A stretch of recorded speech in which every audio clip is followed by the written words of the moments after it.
रसिक हो नमस्कार. मुलाखतच्या तिसऱ्या भागामध्ये मी प्रथमेश इनामदार तुम्हा सर्वांचं मनापासून स्वागत करतो. पहिल्या भागामध्ये आपण चित्रपट क्षेत्राविषयीच्या आव्हानांविषयी बोललो. दुसऱ्या भागामध्ये आपण रंगमंदिर व्यवस्थापन आणि सांस्कृतिक कार्यक्रमांचे भविष्य या भागामध्ये चर्चा केली. आता तिसरा जो भाग आहे, मला तिसरा भाग सुरू करण्याच्या आधी सुधीर मोघेंच्या ओळी आठवतात. शब्दांना नसते दुःख, शब्दांना सुखही नसते, ते वाहतात जे ओझे, जे तुमचे माझे असते. आणि सध्याच्या या वा वा. परिस्थितीमध्ये सुधीर मोघेंच्या या ओळी मनात आल्यानंतर किती खऱ्या असतात, किती किती सत्य आहेत ह्या ओळी. आणि मग विचार आला, की ह्या लॉकडाऊनच्या काळामध्ये अनेक वाचकांनी आपली लायब्ररी उघडली. आपल्या लायब्ररीतून काही पुस्तकं काढली, पुस्तकांचं वाचन केलं. बऱ्याच वाचकांच्या मनामध्ये पुस्तकाच्या व्यतिरिक्त सुद्धा अनेक प्रश्न असतात, जे पुस्तकांच्या रिलेटेडच असतात. पण असे जी प्रश्न असतात, त्या प्रश्नांची उत्तरं एक्झॅक्टली घ्यायची कशी? हा विचार प्रत्येकाच्या मनामध्ये येतो आणि मग माझ्या डोक्यात विचार आला, की ह्या सगळ्या प्रश्नांची उत्तरं आपण मुलाखतीच्या या भागामध्ये घेऊयात आणि म्हणूनच मी या भागामध्ये आमंत्रित केलेलं आहे रसिक साहित्य पुणेचे संचालक शैलेश नांदुरकर यांना. आणि नमस्कार. शैलेश नांदुरकर, नमस्कार. तुमचं स्वागत या भागामध्ये. आणि तुम्ही तर सतत पुस्तकांच्या सगळ्या विश्वामध्ये सतत असता. प्रकाशकांच्या संपर्कात असता, वाचकांच्या संपर्कात असता, लेखकांच्या संपर्कात असता आणि या सगळ्यांच्या संपर्कात असताना पुस्तक हा एक कॉमन धागा या सगळ्यामध्ये विणला गेलेला असतो. तर फार प्रस्तावना लांबवत नाही आणि तुम्हाला थेट विचारतो, की ह्या लॉकडाऊनच्या आधीचा जो म्हणजे आपण थोडंसं सुरुवात आपण या अर्थाने करूयात, कारण क्षेत्र तेच आव्हानं नवी असं या मुलाखतीचे टॅगलाईन असल्यामुळे तुमचा जो व्यवसाय आहे, तुमचं जे क्षेत्र आहे, तर त्याच्या समोरची प्रमुख अशी लॉकडाऊन नंतरची आव्हानं कोणती वाटतात?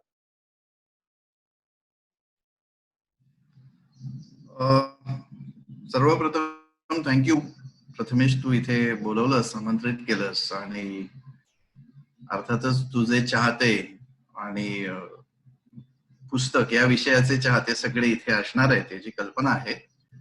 पण तू जे म्हणालास की तुम्ही सतत लेखक, प्रकाशक, पुस्तक यांच्या सहवासात असता म्हणून तुम्हाला बोलवलंय. तर खरंच मित्रांनो, वैशिष्ट्य सांगतो की जो आता इथे संवादक म्हणून आपल्या समोर प्रथमेश इनामदार जो आहे, तर तो स्वतः लेखक आहे, तो प्रकाशक आहे, तो उत्तम वाचक आहे. त्यामुळं मी योग्य व्यक्तीशी संवाद साधतोय. त्यामुळं म्हणजे सहवासात असणं जे तो म्हणतोय ते इतकं खरंच बरोबर आहे, कारण तो स्वतः तसा आहे. त्याचं स्वतःच एक शब्दस्पर्श नावाचं एक अप्रतिम सुरेख पुस्तक आहे. कोणतंही पान काढून आपण सहज वाचू शकतो.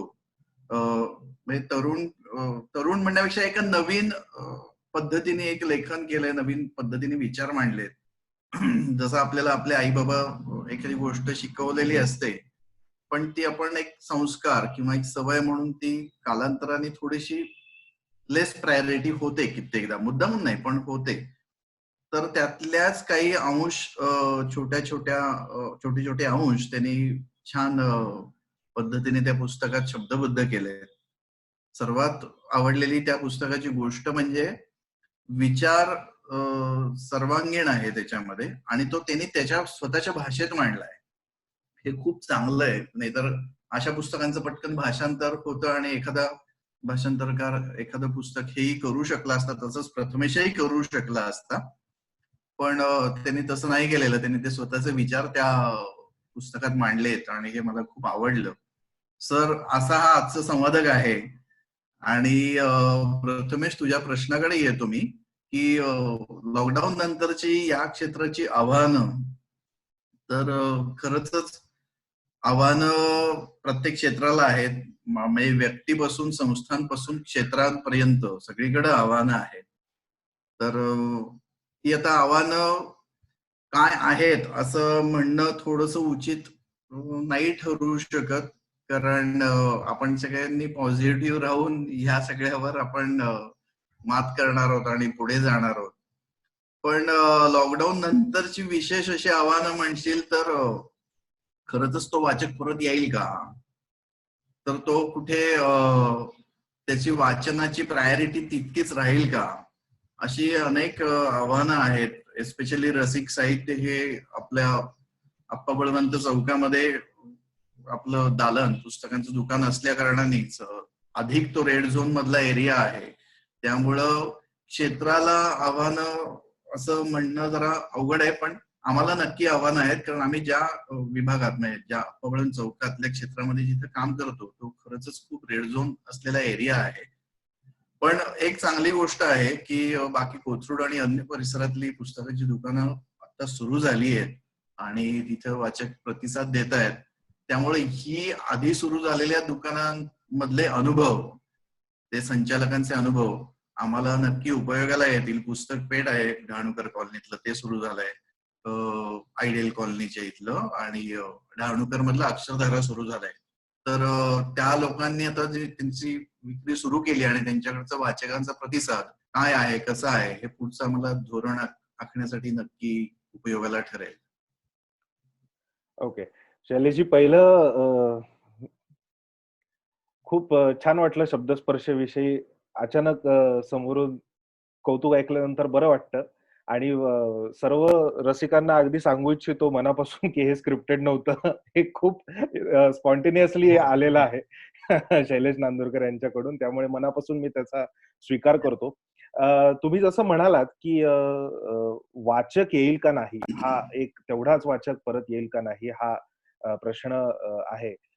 तो धागा पुढे पकडून मी असं विचारू इच्छितो की ई बुक्स हा जो आता नवीन पायंडा पडलेला आहे, किंवा किंडल ज्याला आपण म्हणतो, किंडल वरती पुस्तक येणं, म्हणजे माझ्या अंदाजाने रसिक साहित्याचं सुबोध भावे यांचं घेई छंद किंडल वरती आता नुकतंच आलेलं आहे. तर हो. तर पुस्तकाच्या हार्ड कॉपीवरून ई बुक्स कडे मॅक्झिमम आता लोक वळतील का, याविषयी तुम्हाला काय वाटतं? हो, अरे नक्कीच.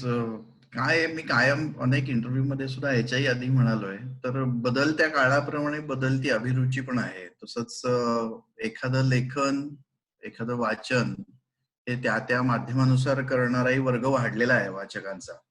तर आपण प्रत्येक काय म्हणूयात, प्रत्येक प्लॅटफॉर्मवर पुस्तक, मराठी पुस्तक हे असलं पाहिजे. त्यामुळं लोक नक्की प्रिफर करतील. एस्पेशली ज्यांना एक घरात पुस्तकं ठेवणं ही जागा, जागे हा एक मोठा टास्क असू शकतो, त्यांच्यासाठी ई बुक लोक नक्की प्रिफर करतात. किंवा अनेक असे गोष्टी आहेत की ज्याच्यातनं लोक, एखादं पुस्तक असं असतं की बाबा मला ह्या पुस्तकाचा वास, मला ते हातात घेतलं की तो एक लाईव्हनेस, ह्या पद्धतीनेच वाचायला आवडतं. आजही मराठी वाचक असा आहे नक्की. पण नवीन वाचक जोडण्याच्या दृष्टिकोनातून ई बुक, ऑडिओ बुक ही करणं नक्की योग्य आहे, आणि त्याच्याने नवीन वाचक जोडला जाईल आणि नक्की ते विषयात अजून यशस्वी होईल. फक्त मगाच एक ह्याच्यात जे तू म्हणालास ना, आव्हानांचा जो प्रश्न विचारलास लॉकडाऊन नंतरची आव्हानं, त्याच्यामध्ये काय माहिती का, लॉकडाऊन संपून ते नक्की सगळं सुरळीत कधी होणार आहे त्यानुसार ती आव्हानं ठरतील. म्हणजे आता मे अखेरीस जर हा लॉकडाऊन संपला आणि जून मध्ये परत जर सुरू झालं सगळं सुरळीत, तर पाऊस समोर असणार आहे. हे एक मोठं आव्हान आहे. त्याच्यातून वाचक येणं, अशा अर्थाने मी म्हणालो की वाचकांनी परत येणं हे एक मला मोठं चॅलेंज वाटतं. पण कदाचित गणपतीनंतर दिवाळीपासून अधिक ते सुरळीत होईल असं मला वाटतं ते. ओके.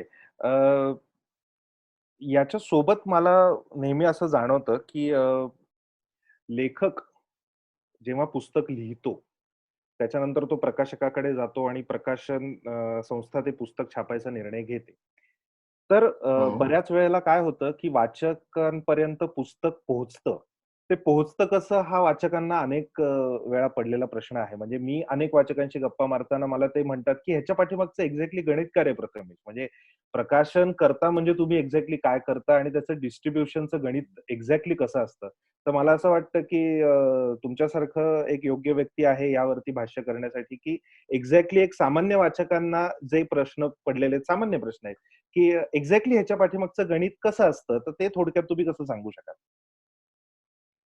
कसं आहे ना, की एकतर मुळामध्ये कोणत्या कॅटेगरीतलं ते लेखन आहे आणि म्हणजे गूढ कादंबरी आहे का किंवा कविता संग्रह आहे का किंवा तुझं जसं ललित लेखांचं किंवा एक एक विचारधारा असलेलं एक स्वतंत्र विचारधारा असणारं एक शब्दस्पर्श सारखं पुस्तक असेल ते त्या संहितेनुसार ठरतं असं मला वाटतं.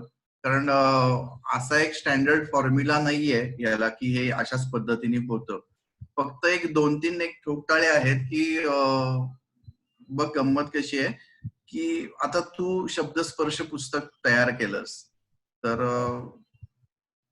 पण जनरली ना संपादक असावा पुस्तकाला असं एक आम्ही कायम म्हणतो की जसं आपण किती आपल्याला घरगुती उपचार करून आपण जरी एक प्राथमिक आपले आजार किंवा ताप बरा केला तरी आपण शेवटी डॉक्टरांकडे जातो आणि ते बरोबर.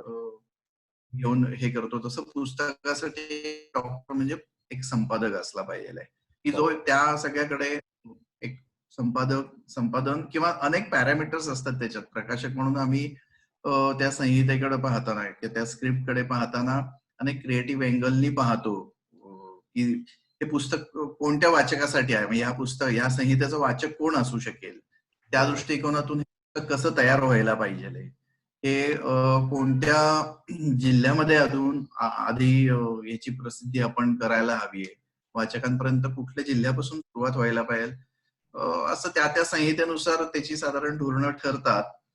पण अल्टिमेटली प्रकाशक म्हणजे प्रिंटर अशी जी एक हां. लोकांना सर्वसाधारण बरोबर. डोक्यात येत असतं.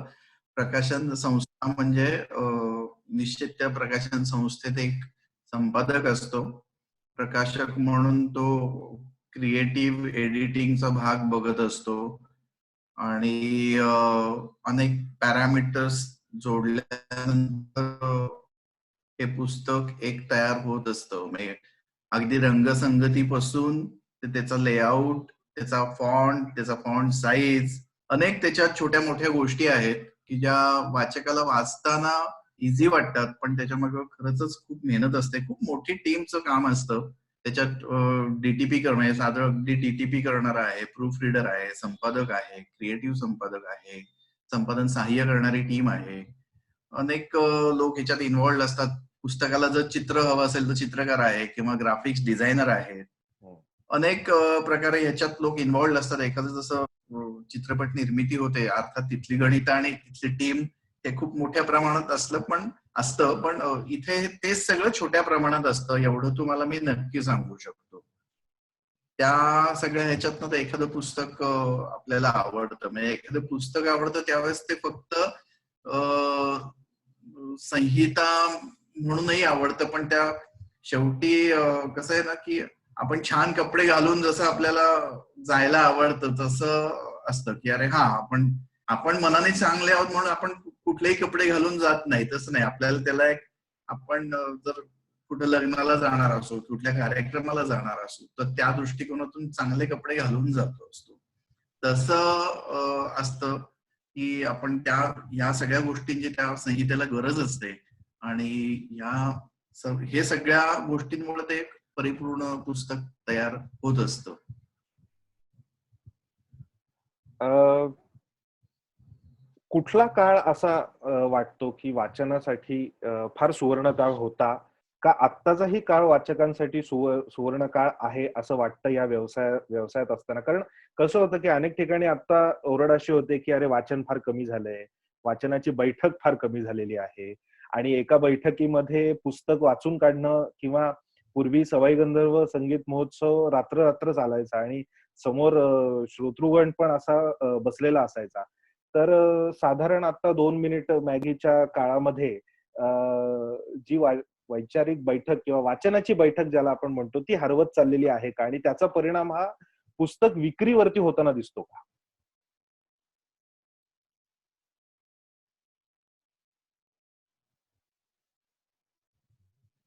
काय माहिती का प्रथमेश, दुर्दैवाने ना वाचन याचा निकष फक्त विक्रीशी लावला जातो, हा की जो तो अयोग्य आहे असं वाटतं मला.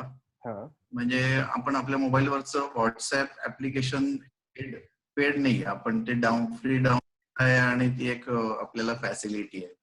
हम्म, पण त्याच्यात भले फॉरवर्डेड आपण वाचत असू किंवा भले विनोद वाचत असू, भले काही अनेक चांगल्या गोष्टी वाचत असू आपण, हम्म. पण वाचन हे होत असतं. माध्यमं बदलतात त्या त्या मजकुराप्रमाणे कित्येकदा. त्यामुळेच तर आजकाल ज्या पायरसी होऊन झालेल्या पीडीएफ ज्या सर्वत्र फिरतात, त्यामुळं बरोबर कित्येकदा लोक वाचतच नाही पीडीएफ, कारण ती बरोबर मजा येत नाही. मग लोक ई बुक प्रिफर करतात. बरोबर. अशाच गोष्टी असतात रे, की शेवटी लोकांना कोणताही काळ म्हणजे ज्याला वाचायचा असतो ना त्याला नाही लागत.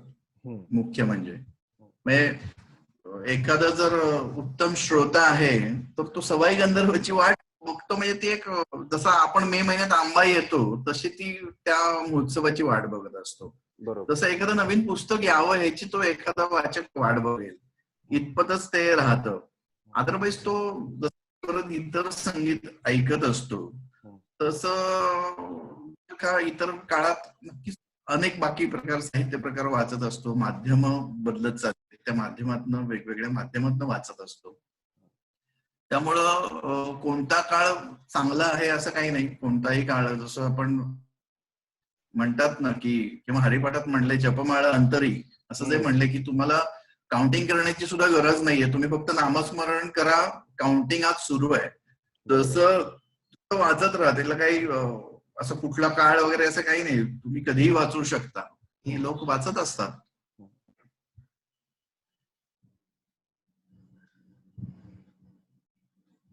प्रकाशन व्यवसायामध्ये ज्यांना आता यायचंय किंवा ज्यांनी आता नुकतीच प्रकाशन व्यवसायामध्ये उडी घेतलेली आहे, अशांसाठी ठळक मुद्दे असे कुठले असतील की लॉकडाऊन नंतर अ, त्यांनी कुठल्या कुठल्या गोष्टींकडे प्रामुख्याने लक्ष द्यावं, काय वाटतं?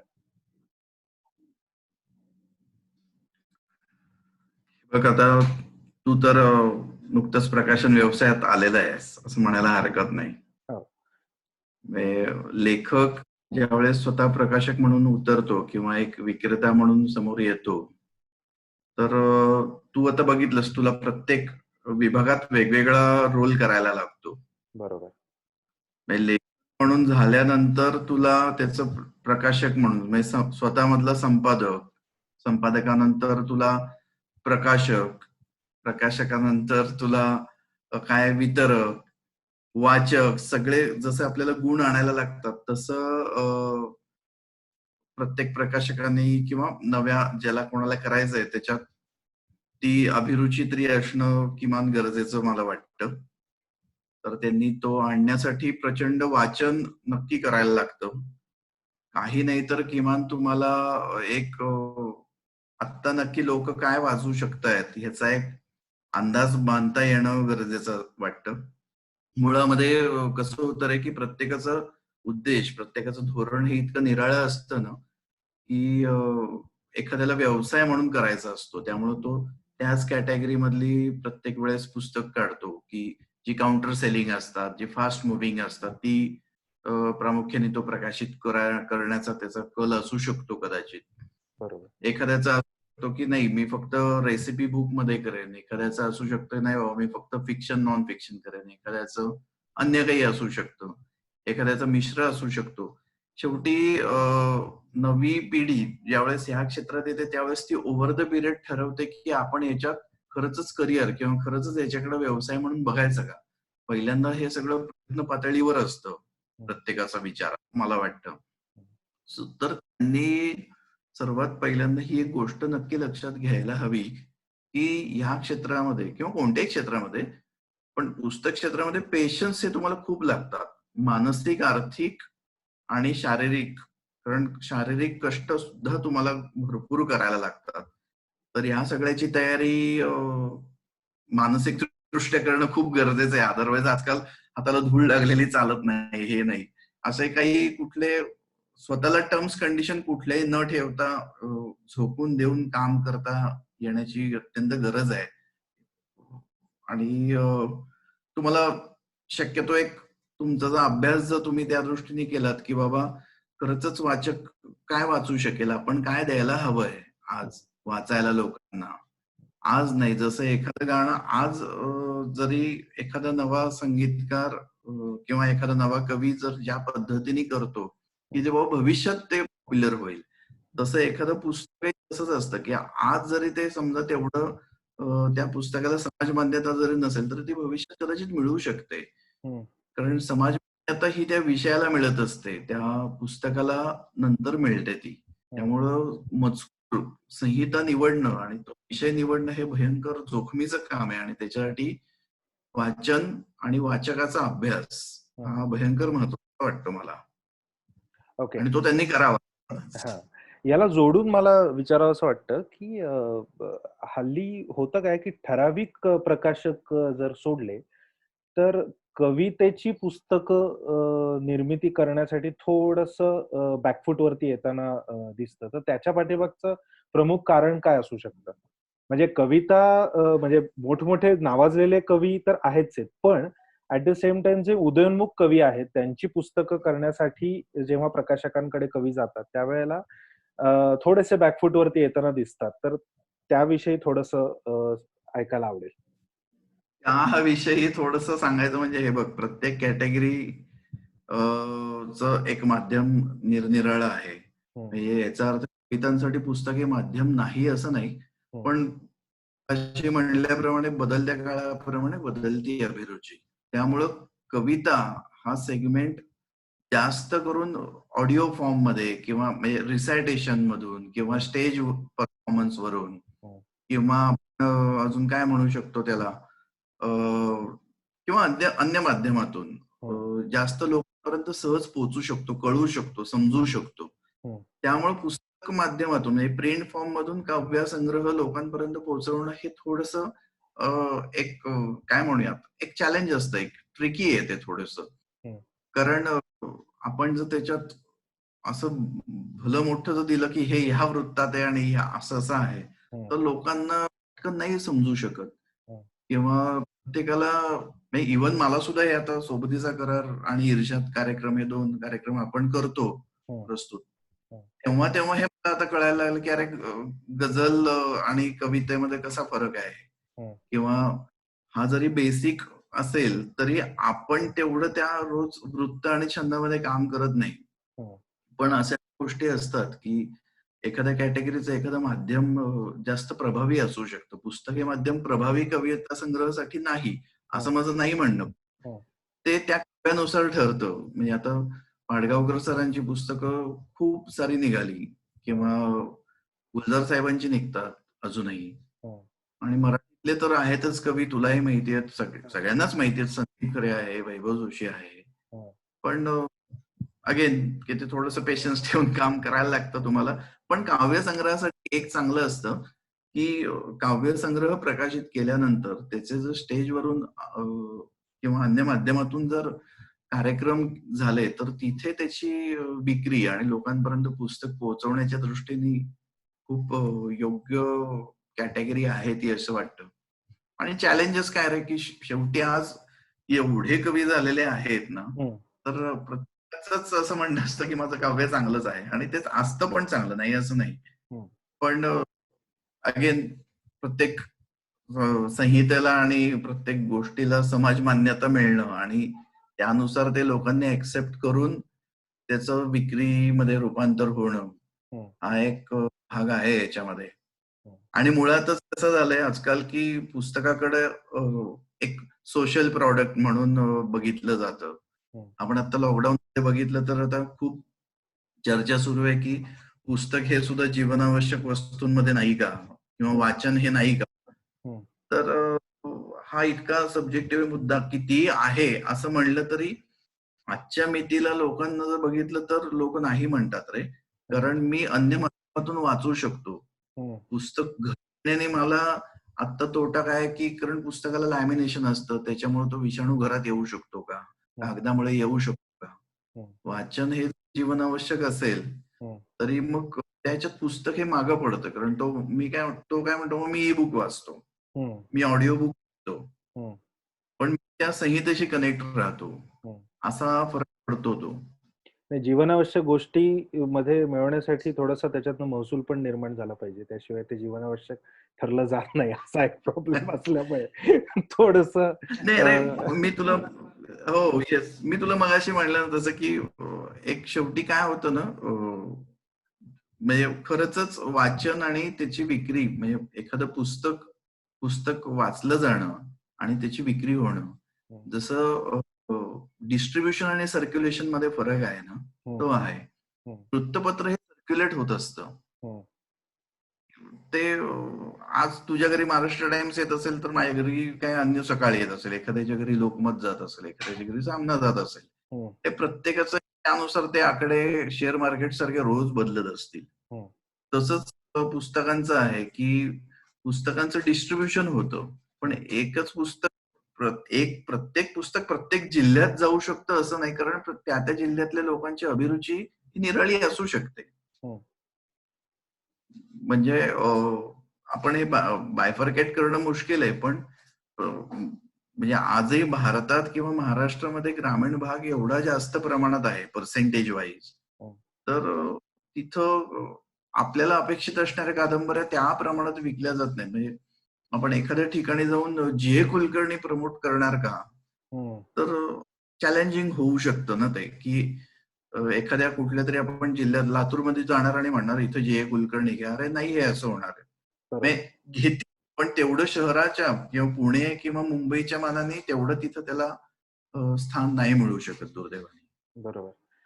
प्रकाशक आणि वितरक म्हणजे चित्रपटामध्ये जसं चित्रपट क्षेत्रात जसं निर्माता आणि चित्रपट निर्माण झाल्यानंतर त्याच्यानंतरचं डिस्ट्रिब्युशन हे जसे 2 भिन्न क्षेत्र आहेत, तशी पुस्तक व्यवसायामध्ये पण ही 2 भिन्न क्षेत्र आहेत का? कारण बऱ्याच वेळेला होतं काय, की गल्लत अशी होते, की प्रकाशन केल्यानंतर म्हणजे प्रकाशक हाच एक वितरक असतो का प्रकाशक वेगळा असतो आणि वितरक वेगळा असतो? म्हणजे वितरण हे पूर्णतः वेगळं क्षेत्र आहे का पुस्तक विक्रीमध्ये? आहे. पुस्तकांचं वितरण हे पूर्णपणे वेगळं क्षेत्र नक्की आहे. हं, फक्त पुन्हा काय झालेलं आहे, की हे भाषेप्रमाणे बदलतं. म्हणजे आजही इंग्रजीचे प्रकाशक, इंग्रजी भाषेतली पुस्तकं प्रकाशित करणारे जे प्रकाशक आहेत, हं, एस्पेशली ती किंवा हर्पर कॉलिन्स आहेत. अनेक असे प्रकाशक आहेत. मी प्रत्येकाची नावं घेत नाही. हं, तर हीच विकत नाहीत रिटेलर्सना. यांचे डिस्ट्रिब्युटर्स असतात हं, स्टेट वाईज. हं, तर हे मराठीमध्ये एवढं एवढं येऊ शकत नाही, कारण प्रत्येक प्रत्येक कॅटेगरीचं प्रत्येक जिल्ह्यातला लीडरशिप इतकी निराळी येणार आहे, भिन्न आहे ना, तुम्ही हं, हे हं, चॅलेंज करू शकत नाही. शेवटी किती म्हणलं तरी आज भारतामध्ये, जगामध्ये इंग्रजी भाषा ही इतकी मानली गेलेली भाषा आहे. तर त्यामुळे त्याचा रीच असतो. त्याची प्रिंट ऑर्डर तेवढ्या प्रमाणात असते. त्यामुळे त्याचं डिस्ट्रिब्युशन नेटवर्क सेपरेट यंत्रणा राबवणं सोपं ठरतं. कंपॅरेटिव्हली मराठीची तेवढी प्रिंट ऑर्डर नसते किंवा प्रत्येक पुस्तकाची असू शकत नाही. त्यामुळे तो फरक पडतो. त्यामुळे आपल्याकडे कसं वि विक्रेता आणि वितरक हे साधारण एक समान राहतात हं, आणि ते इंग्रजीसाठी स्वतंत्र असू शकतात. हं.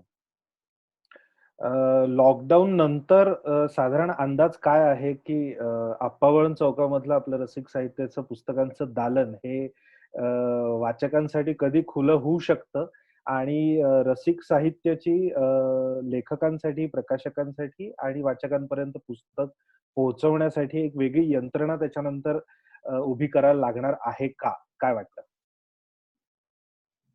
अ, खरं सांगू का? म्हणजे तो लॉकडाऊन हा म्हणजे काय, हा आता आपल्याला फिजिकल आहे, पण विचारांना आपण लॉकडाऊन लावून चालत नाही. बरोबर. तसं चालना सतत असायला लागते. हे एक ऑकेजन आहे आता, की याच्यानंतर काय वगैरे. हं. असं काही नाही. हा कायमच प्रश्न मी स्वतःला विचारतो, की उद्या आपण काय देणार आहोत वाचकांना? वाह! हं, त्यामुळं सतत हे विचार मंथन असतंच. हं. पण आता अगदी स्पेसिफिक तुझ्या प्रश्नाचं उत्तर द्यायचं म्हणलं तर लॉकडाऊन नंतर आपण वेगळ्या पद्धतीने काय वाचकांपर्यंत पोहोचणार, तर म्हणजे 57 वर्ष गेली. परवाच्या अक्षय तृतीयेला रसिक साहित्याला 57 वर्ष मध्ये आपण पदार्पण केलं आणि 57 वर्षात असंख्य वाचक, ग्रंथालय, हं, प्रकाशक, अनेक अनेक वाचक सगळे लोक एवढे जोडले गेलेले आहेत. हं, त्यामुळं त्यांच्यापर्यंत फक्त हे कळवणं की असं असं पुन्हा सुरू झालेलं संस्था, दुकान सुरू झालेलं आहे आणि तुमच्या सेवेसाठी आम्ही इथं उपलब्ध आहोत. हं, तरी वाचक नक्की येतील. हं, प्रश्न कायम एवढाच असतो की नवीन वाचक कसा जोडायचा. हं, तर नवीन वाचक जोडण्यासाठी कायमच आपण काही ना काही, जसं की म्हणजे मनोरंजनातून साहित्य प्रसार व्हावा म्हणून आपण जी रसिक एंटरटेनमेंटची निर्मिती केली, हं, त्याच्यातनं आपण लोकांपर्यंत पोहोचतच असतो. त्यामुळे नवीन वाचक तयार करण्यासाठी कायमच एक प्रयास आणि प्रयत्न असतो. हं. आता अर्थातच एंटरटेनमेंट क्षेत्र काही लगेच सुरू होऊ शकेल असं वाटत नाही. बरोबर. पण ते ओव्हर द पिरियड आपल्याला ठरवावं लागेल. कारण लोक इनिशियली कसं ऍक्सेप्ट करतात. कारण काय येणार आहे, आपण असं गृहीत धरून चालत नाही की वाचकांसाठी मला काहीतरी करायला लागेल. ते म्हणतील, "अहो नाही, आम्ही तयारच आहोत यायला." हं, हं. आपण हे गृहीत धरून चालत नाही की मला वाचकांसाठी काहीतरी करायला लागेल. बरोबर. हा सुद्धा त्यांचा कदाचित काय म्हणूयात आपण, अपमान असं नाही मी म्हणणार. हं, पण आपण असं असं गृहीत नाही धरू शकत की अरे ते येणार नाहीत, मला काहीतरी करायला लागेल. हं. असं काही नाही. कदाचित वाटही पाहत असतील, माहिती नाही आपल्याला. बरोबर. पण आजपर्यंतचे मेसेजेस आणि आजही ज्या ऑर्डर्स लोकं जे नोंदवून ठेवतायत, त्याच्यावरनं नक्की असं वाटतं की लोकं रसिक साहित्य सुरू होण्याची वाट बघतायत आणि लोकं नक्की येतील. एक छोटासा प्रश्न म्हणजे ई बुक सेलिंग किंवा ई बुक सेलिंग म्हणण्यापेक्षा सुद्धा Amazonवरनं जी पुस्तकांची विक्री होते, Amazonवरनं जे हार्ड कॉपी घरोघरी पोहोचवल्या जातात. तर एक साधारण आता असं दिसतंय, की Amazonचे जे डिलिव्हरी सेक्शन आहे, तो ओपन झालेला आहे आणि लोकांपर्यंत ते पोहोचू शकतंय. तर Amazonच्या मार्फत जी रसिक साहित्यामधून पुस्तकं अ, विक्रीस उपलब्ध आहेत, ती लोकांना घरापर्यंत Amazonच्या मार्फत पोहोचू शकणार आहेत का सध्याच्या कालावधीत? नाही, खरं तर अगदी खरं सांगायचं तर आपल्याला हे 1-2 दिवसात कळेल, की हं, सगळ्या कुरिअर सेवा आणि ही सगळी काय म्हणूयात आपण डिजिटल प्लॅटफॉर्मवरचं डिलिव्हरी मेकॅनिझम हा कधी सगळा सुरू होणार आहे, हं, हे आपल्याला 1-2 दिवसात कळेल त्याच्यानंतर. पण आजच्या मितीला ते सुरू नाहीये हं. पुस्तकांसाठी तरी. ओके. म्हणजे आहे, हे दुर्दैव आहे, पण म्हणजे आपल्याला घरी बर्गर मागवलं तर येतो, पण पुस्तक आता नाही येऊ शकत आहे. हं. आता त्यात ते जसं वैभव जोशी म्हणतो तसं प्रत्येक डोहाचा तळ गाठायला हवा असं नाही आणि प्रत्येक पुरावा वापरायला हवा असं नाही. तसं हां. ते आहे, की आपण असं आता तरी नाहीये म्हणजे सुरू, हं, पण ते होपफुली होईल लवकर नक्की. हं. कारण Amazonला सुद्धा business हवा आहे आणि हो. प्रत्येकालाच हवा आहे. बरोबर, बरोबर. अ, आता शैलेश नांदुरकरनी सांगितल्याप्रमाणे गेली 57 वर्ष रसिक साहित्य हे वाचकांच्या सेवेमध्ये आहे आणि मागच्याच अक्षय तृतीयाला रसिक साहित्याला 57 वर्ष पूर्ण झाली. त्यानिमित्ताने आपण सगळ्यांतर्फे रसिक साहित्य आणि शैलेश नांदुरकर यांचे मनापासून अभिनंदन करूयात आणि अरे धन्यवाद. पुढे सुद्धा इतकी वर्ष पुस्तकांच्या सेवेमध्ये रसिक साहित्य आणि नांदुरकर कुटुंबीय हे असणारच आहेत, याची सर्व वाचकांना खात्री आहे.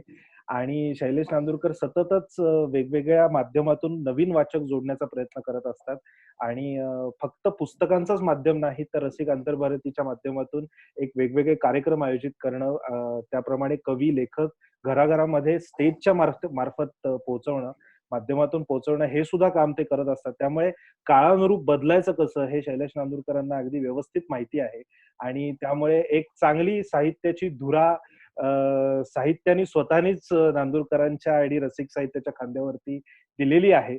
त्यामुळे आम्हाला खात्री आहे वाचकांना, लेखकांना आणि प्रकाशकांना सगळ्यांनाच खात्री आहे, की पुढे जाऊन पुस्तकांसाठीचा काळ हा सुगीचा असणार आहे आणि कधीच तो पुस्तकांसाठीचा काळ हा कधीच सुगीचा नव्हता असं नाही. तो तेव्हाही होता, तो आजही आहे आणि तो उद्याही असणार आहे. त्यामुळे हे आश्वासक चित्र आज आपल्याला या मुलाखतीमधून शैलेश नांदुरकर यांनी आपल्या सर्वांना दिलेलं आहे. त्यामुळे पुन्हा एकदा शैलेश नांदुरकर तुमचे मनापासून आभार आणि लवकरच आपण समक्ष भेटूयात या इच्छेने मी आजची नक्की. मुलाखत थांबवतो.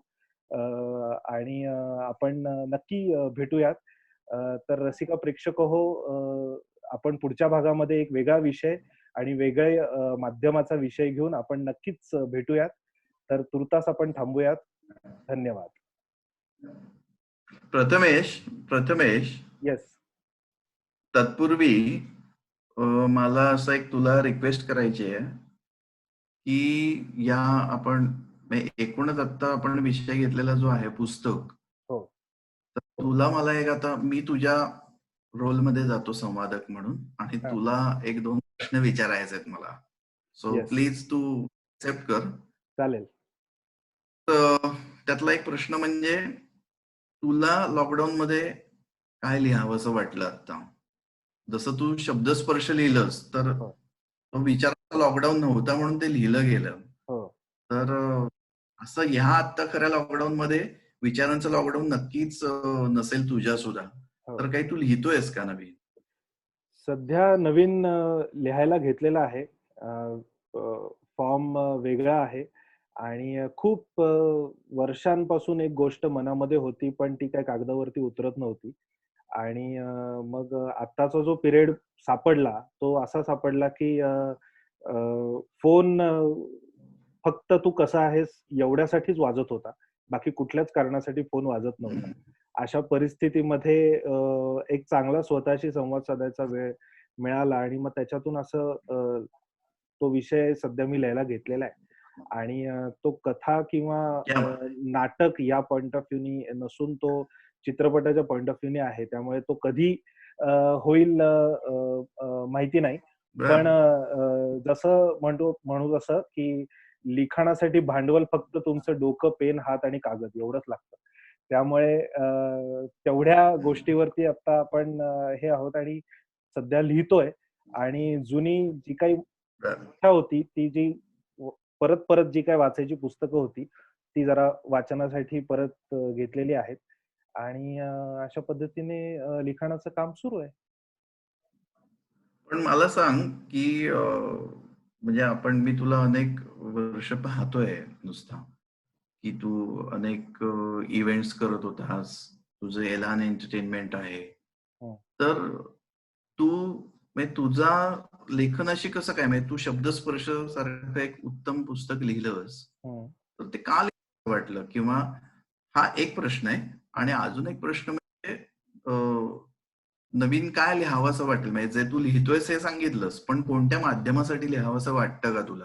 की हं. अरे, मी लिहितोय, पण बाबा आता जसं तू म्हणलास की त्याचं चित्रपट होईल का सिरियल होईल का हं. नाटक होईल हा निराळा, पण मी हे लिहितोय खरं.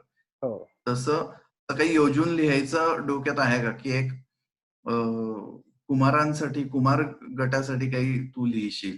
म्हणजे जसं तू एक आज इथे मला आमंत्रित केलंयस की एक प्रकाशक म्हणून, तसं लेखक म्हणून तुम्हाला काय प्रकाशकांकडून अपेक्षा आहेत का? हं. किंवा तुला वाचकांना काही आवाहन करायचं आहे का? असे एक 2-3 प्रश्न मी मिक्स केले त्याच्यात. या सगळ्याचं एक उत्तर आहे. आणि शेवटचं एक, की शब्दस्पर्श मधलं एक तरी तू पान वाचशील आणि आपण ह्या सेशनची सांगता करावी असं मला वाटतं. अ, लेखनाशी तसा संबंध माझा जो आला तो लोकसत्ताच्या व्यासपीठावरून आला. कारण लोकसत्ताचे आत्ताचे संपादक ते तेव्हाही निवासी संपादक होते मुकुंद संगराम.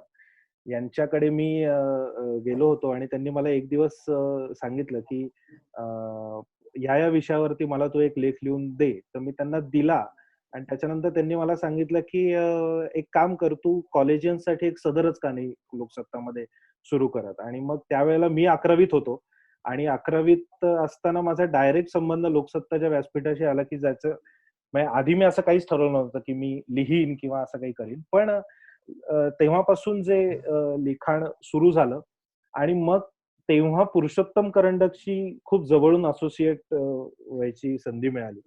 आणि लोकसत्ताच्या बरं. माध्यमातून नॉस्टेल्जिया पुरुषोत्तमचं आणि शिलेदार पुरुषोत्तमचं असं डॉक्टर मोहन आगाशे, डॉक्टर जब्बार पटेलांपासून ते अगदी सुबोध भावे, मृणाल कुलकर्णी यांच्यापर्यंत ज्या जनरेशन्स पुरुषोत्तम मधून घडत गेल्या, त्या सगळ्यांच्या वेगवेगळ्या मार्फत मुलाखती घ्यायची संधी मिळाली.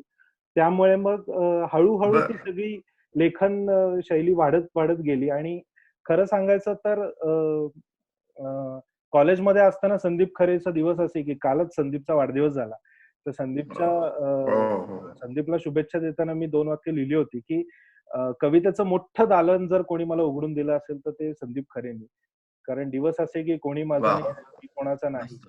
हे ओळी मी ऐकल्या आणि त्याच्यानंतर जे त्याचं वाचत गेलो, नक्की. त्याच्यानंतर मग संदीप खरे पूर्ण वाचला. मग त्याच्यानंतर हळू-हळू कवीच्या मांदियाळीत मी बसलो आणि मग वेगवेगळे कवी वाचायला सुरुवात केली.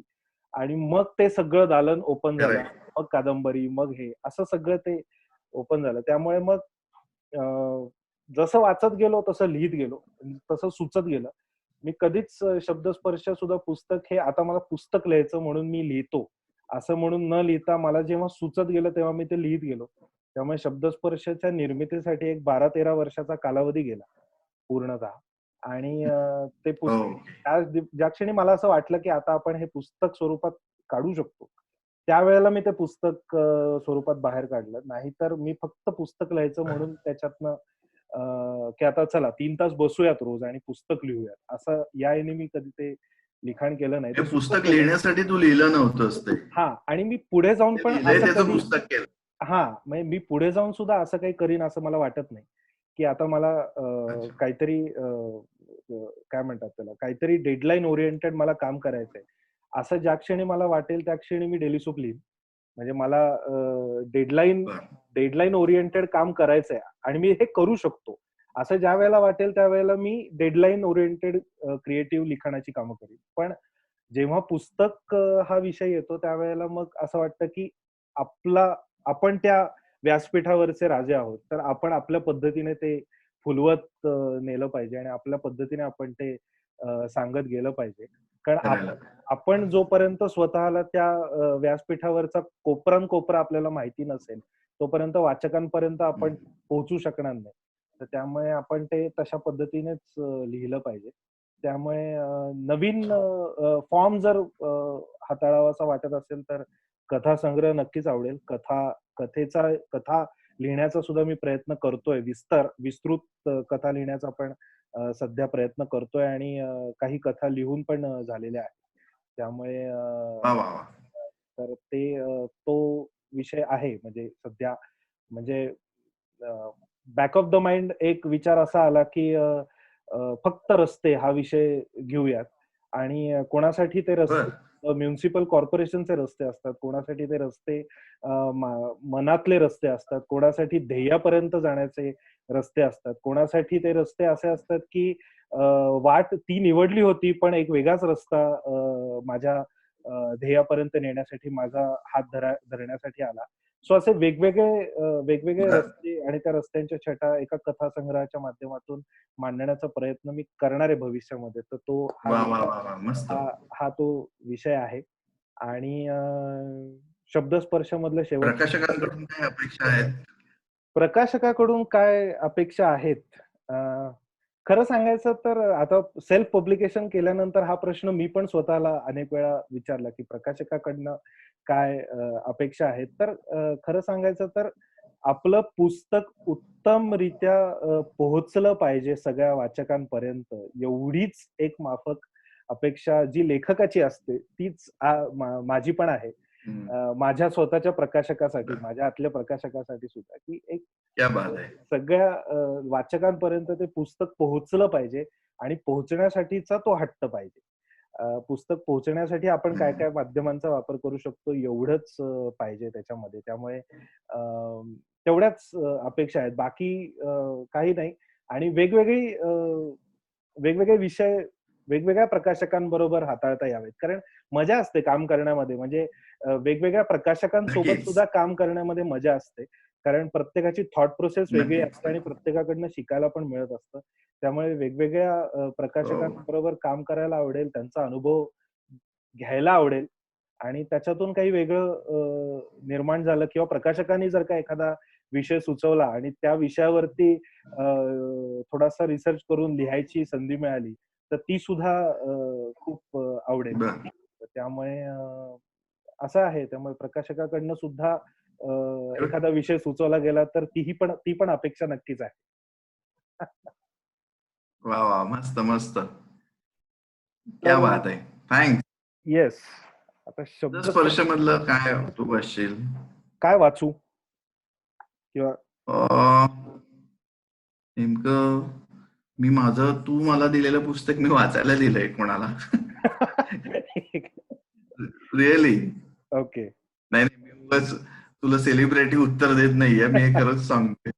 हरकत नाही, कोणीतरी वाचतंय हे महत्वाचं आहे.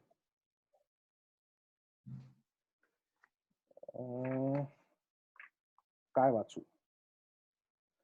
ठीक आहे, मग मी माझा आवडीचा वाचू. हो, ते तू पंक्तीवर लिहिलं होतंस नाही? निरंजन. निरंजन. हो. हा, ते वाच. ओके. घरातील देव्हाऱ्यात देवासमोर तेवत असलेल्या निरंजनाकडे कधी डोळे उघडे ठेवून नीट पाहिलत? फॉरवर्ड होण्याच्या नादात चपला घालून देवाऱ्याच्या हद्दीत आपण आलो, तिथे डोळ्याचा निरंजनाकडे कधी वळणार? कमरेचं काढून डोक्याला बांधायचं आणि मग ढुंगणाला पाय लावून पब मध्ये नाचायचं. काडेपेटी माचीस होते आणि उदबत्ती सिगरेटची जागा घेते. देवाऱ्यातील निरंजन आता एकटे. स्वतः जळण्याचा आनंद समोरच्याची वाट प्रकाशमान होताना असतो. शुभंकरोती म्हणताना ज्या निरंजनाने आपल्या आयुष्याची वाट प्रकाशमान केली, त्याला असा आज एकटेपणा यावा? निरंजन असेल निर्जीव, पण त्या मागच्या सजीव भावना समजून न घेण्या इतके निर्जीव झालो आहोत का आपण? क्या बात आहे. वा वा वा, मस्त. सो शैलेश नांदुरकर यांच्या हट्टाने मी आज शब्दस्पर्श मधला एक परिच्छेद वाचलेला आहे.